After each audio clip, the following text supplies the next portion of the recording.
Uh-oh. Whoa, where are those fingies going? Nobody knows.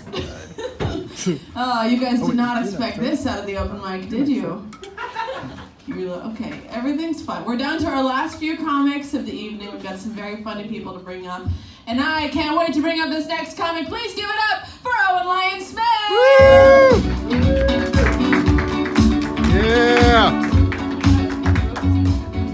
Imagine my mouth is her butthole is, I think, the worst thing I've ever heard said on this stage. Not in a good way. Jesus. I have an addiction going on. I am addicted to telling jokes.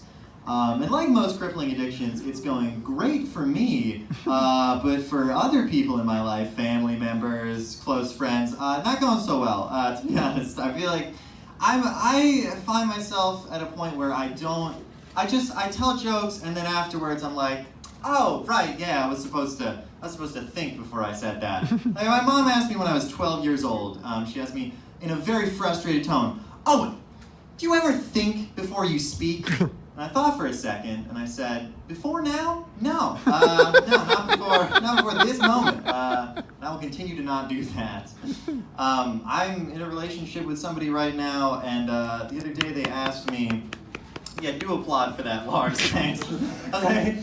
I was there the other day, and she said to me, she says, Owen, if you were going to write a love letter, what would you put in it? And I was like, probably someone else's name. It's a great way to do relationships. I'm so lucky though, right? Because any other situation, I think that should have been like the relationship ender. But then the next day we had a conversation where she opened by saying, "Hi, String Bean." That was her opener to greet me.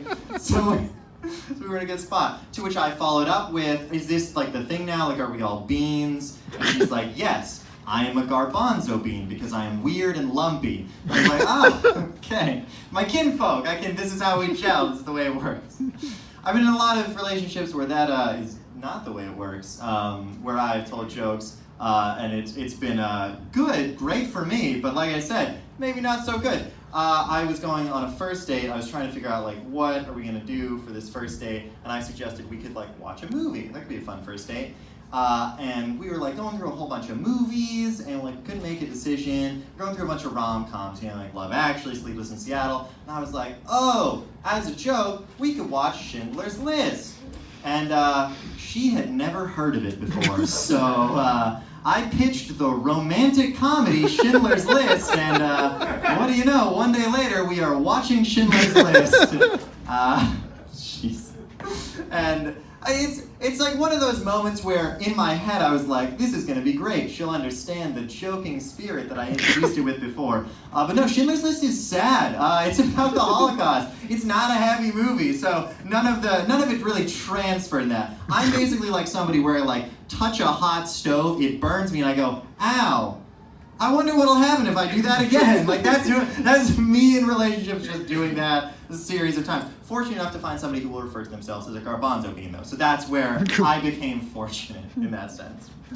I find just weird arguments too though, because if you were wondering why Lacey and James work so well together, it's because they're both comedians, right? So when you're like dating somebody else and you like making jokes with each other, you have weird arguments. So we found ourselves having an argument about a joke that hadn't been made at all. So we were talking about New Year's Eve, and the whole thing was, well, on New Year's Eve, you kiss when the ball drops, and it's like, wow, the New Year kiss, right? And she was explaining to me how romantic that would be, and I let out a little snicker, which is not what you're supposed to do, in case you were wondering.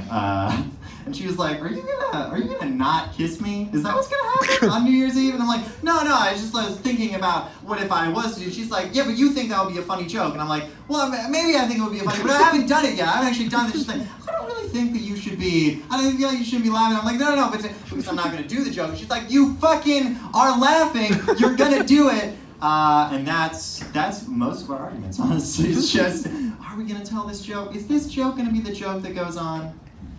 I think what can be strange too? That's a good laugh. Is this joke strange? Yes, this joke is strange, Owen. That's where we're at right now. I just find with those kinds of relationships where you're not 100% sure what's going to happen, you find yourself in weird situations. So I was sitting in the library at Willamette, because I'm one of the two cool people. I was sitting in the library at Willamette, and I was talking with a friend of my girlfriend's, and she was explaining, you know, I kind of think your girlfriend might be an anti-vaxxer. And I was like, oh, that's, we're going to have a talk about that. And we had a conversation that went something like this. So, I was talking to somebody, and they said you were an anti-vaxxer? Is this true? Yes or no? Right now, go. And she said, oh, no, I'm not an anti-vaxxer. And I was like, oh, thank God. And then she goes, but, fuck! I don't have my chickenpox vaccination. Okay, why is that? Well, because if you don't get it, then you get it early in life and you never get it later. And I'm like, well, if you get the chickenpox vaccine, you don't get it earlier. And then she went, that's a funny joke. God damn it! Everything's jokes. That's so funny. Woo! Keep it going for Owen, Lyon-Smith, the human being.